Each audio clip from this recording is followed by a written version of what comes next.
Element का आज एक मेन प्रॉपर्टी आप पढ़ने जा रहे हैं, जिसके बेसिस पर आगे के सारे टॉपिक का डिस्कशन अच्छे से हो पाएगा। ऐसे भी एटॉमिक साइज पर बहुत सारा प्रॉपर्टी डिपेंड करता है, इसलिए आप एटॉमिक साइज को अच्छे से समझेंगे।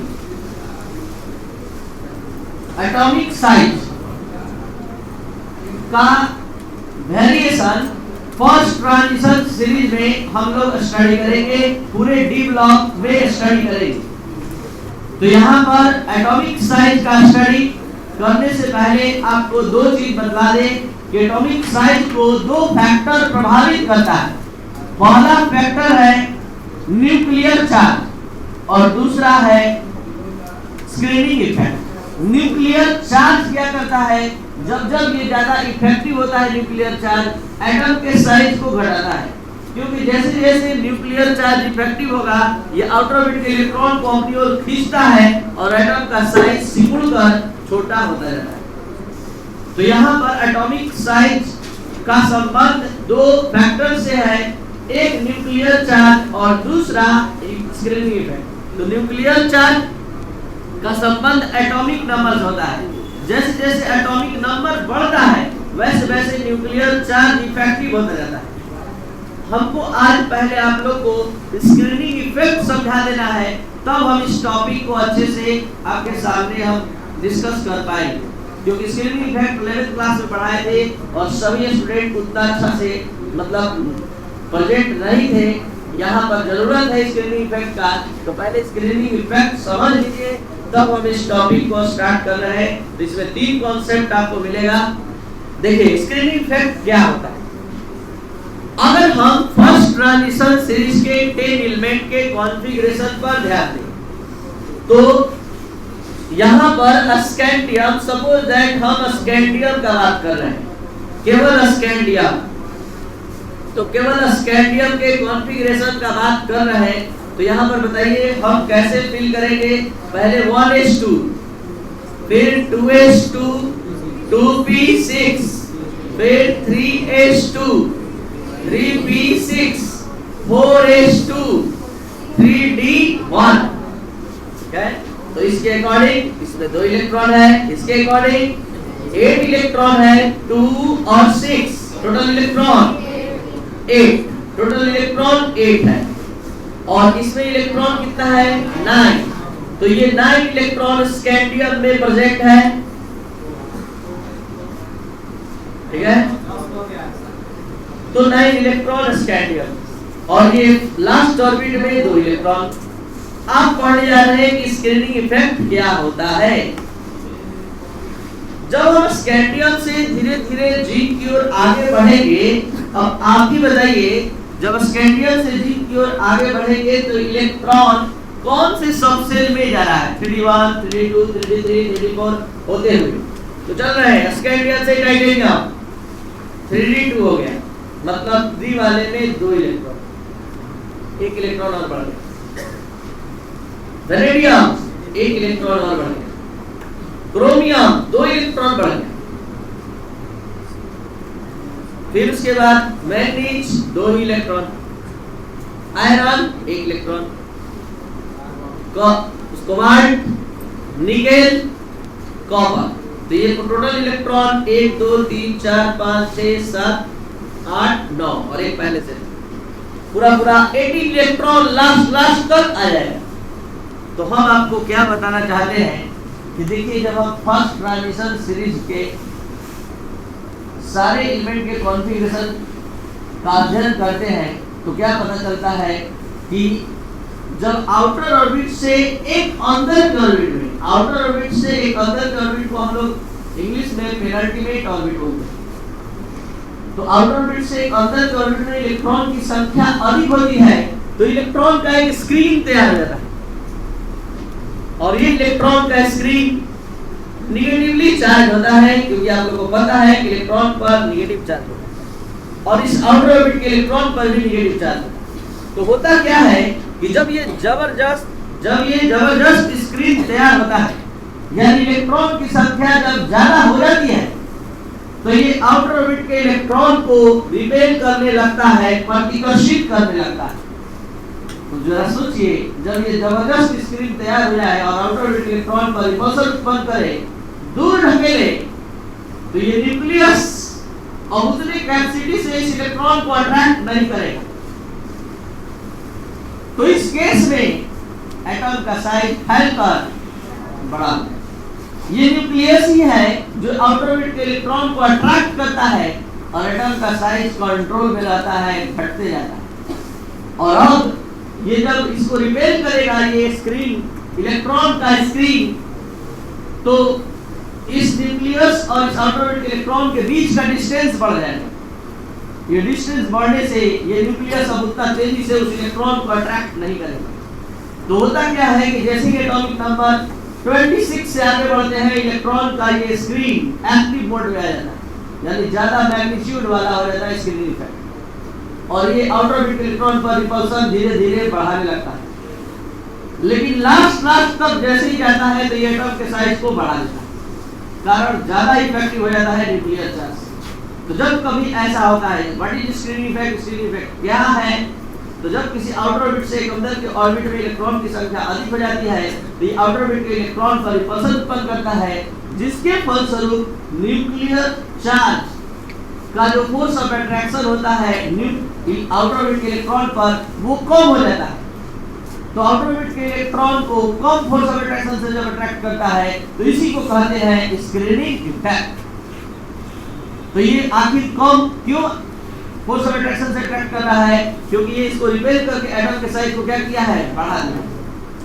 तो इस पूरे डिस्कशन से हम दो चीज आपके दिमाग में रखना चाहते थे कि न्यूक्लियर चार्ज जब इफेक्टिव होता है तो वहां एटम का साइज सिकुड़कर छोटा होता है, और जहां स्क्रीनिंग इफेक्ट इफेक्टिव होता है तो वहां एटम का साइज बढ़ता है। तो ये दोनों बात जब दिमाग में रहेगा तो आप एटॉमिक साइज का स्टडी, फर्स्ट ट्रांजिशन एलिमेंट के एटॉमिक साइज का स्टडी करने के लिए आपको समझ में आएगा अच्छे से हर एक पॉइंट। ऐसे आप क्या जानते हैं एटॉमिक साइज के बारे में अभी तक 11th स्टैंडर्ड में? यही ना कि किसी पीरियड में लेफ्ट टू राइट जाते हैं तो एटम का साइज घटता है। यहाँ पर 3 कॉन्सेप्ट है, जान तो रहे हैं फोर्थ पीरियड के एलिमेंट में। फर्स्ट 5 एलिमेंट में एटम का साइज घटता है, लेकिन बाद के 3 एलिमेंट में सेम हो जाता है, यानी एटम का साइज ना बढ़ता है ना घटता है। और लास्ट 2 एलिमेंट कॉपर और जिंक में घटने के बजाय बढ़ जाता है। तो 3 क्वेश्चन यहाँ एराइज होते हैं, 3 प्रॉब्लम्स बनते हैं कि in first transition series for first 5 element atomic size decreases why, and in the case of iron, cobalt and nickel, the atomic size remains same. Why? Or in the last of the first transition series, in the case of copper and zinc, the atomic size increases. Why? 3 question, ये तीनों question का जवाब एक system में बारीकी से समझाते हुए दे रहे हैं। फर्स्ट 5 एलिमेंट में जैसे जैसे हम आगे बढ़ रहे हैं, बट पर ध्यान दिया जाए, वैसे वैसे देख लीजिए न्यूक्लियर चार्ज बढ़ता जा रहा है। It means effective nuclear charge बढ़ता जा रहा है। इलेक्ट्रॉन तो इंटर कर ही रहा है, लेकिन न्यूक्लियर चार्ज बढ़ता जा रहा है। तो इस फर्स्ट 5 एलिमेंट में इफेक्टिव न्यूक्लियर चार्ज का मैग्नीट्यूड, इफेक्टिव न्यूक्लियर चार्ज का मैग्नीट्यूड स्क्रीनिंग इफेक्ट से ज्यादा इफेक्टिव है। तो जब न्यूक्लियर चार्ज ज्यादा इफेक्टिव है तो निश्चित तौर पर आउटर ऑर्बिट के इलेक्ट्रॉन को तेजी से खींचेगा, तो एटम का साइज घटता जाएगा। यानी इन the case of first 5 element the magnitude of effective nuclear charge is greater than the magnitude of screening effect. Screening effect के मैग्नीट्यूड से न्यूक्लियर चार्ज का, इफेक्टिव न्यूक्लियर चार्ज का जो मैग्नीट्यूड होता है अधिक होता है। यही कारण है कि एटॉमिक साइज डिक्रीज करता है। In the case of iron, cobalt and nickel, the magnitude of effective nuclear charge is equal to the magnitude of screening effect. In steel element में effective nuclear charge का जो magnitude है, जितना तेजी से ये एटम के साइज को घटाना चाहता है, उतना ही तेजी से वो बढ़ाना चाहता है। कौन? स्क्रीनिंग से। तो जब दोनों का मैग्नीट्यूड सेम होगा, एक सोच रहा है कि हम आउटर ऑर्बिट के इलेक्ट्रॉन को खींचे और एक चाह रहा है कि हम आउटर इलेक्ट्रॉन पर रिपल्सन उत्पन्न करें, दूर ढकेले, और दोनों का मैग्नीट्यूड सेम है, तो एटम का साइज ना बढ़ेगा ना घटेगा। तो in the case of iron cobalt and nickel, the magnitude of effective nuclear charge is equal to the magnitude of screening, therefore atomic size remains same. Or in the case of copper and zinc, the magnitude of effective nuclear charge is less than the magnitude of screening effect. Screening effect से कमजोर पड़ जाता है effective nuclear charge.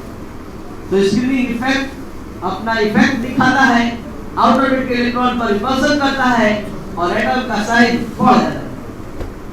तो 3 question arise होते हैं इस topic से। पहला क्वेश्चन कि फर्स्ट 5 एलिमेंट में एटॉमिक साइज घटता है क्यों? आयरन कोबाल्ट और निकेल यानी बाद के 3 एलिमेंट में एटॉमिक साइज रिमेन सेम यानी कांस्टेंट रहता है क्यों?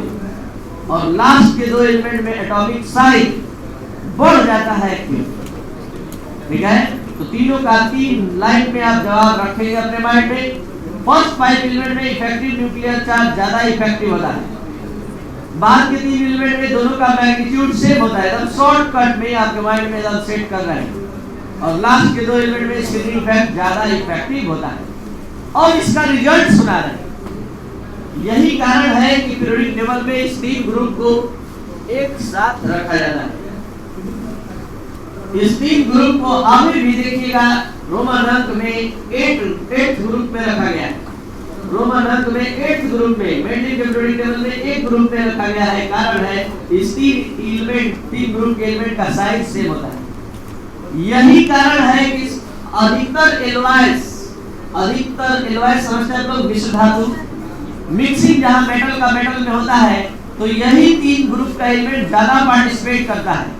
कारण है कि किसी के भी क्रिस्टल में जाकर फिट हो जाता है, अगर एक दूसरे के क्रिस्टल में, जैसे आयरन कोबाल्ट निकेल का साइज सेम है, किसी के मेटल के क्रिस्टल में कोई भी एटम जो सिमिलर साइज का है जाकर फिट हो जाता है, तो आराम से मिक्सिंग हो जाता है, तो आप आराम से पीतल कांसा का बर्तन बना पाते हैं। तो ये सारा खेल इस एटॉमिक साइज का था। ये ग्रुप नंबर जो आप लिखा करते थे, ग्रुप नंबर 8 में, ग्रुप नंबर 8, 9, 10 रोमन अंक में जो लिखते थे, ग्रुप नंबर 8 का ये 3rd एलिमेंट है, और ये ग्रुप नंबर को इंग्लिश नंबर में ऐसे लिखते थे। तो इस 3 ग्रुप को एक साथ रखने के पीछे पुराने ओल्ड पीरियोडिक टेबल का जो कॉन्सेप्ट है, इसके पीछे यही मकसद था कि तीनों का साइज सेम रहे, इसलिए तीनों को एक ग्रुप में रखा जाए। तो ये था आपका आज का टॉपिक, जिसका नाम था atomic size, variation of atomic radius in A first transition series और डी ब्लॉक एलिमेंट। ठीक है, तो ये पूरा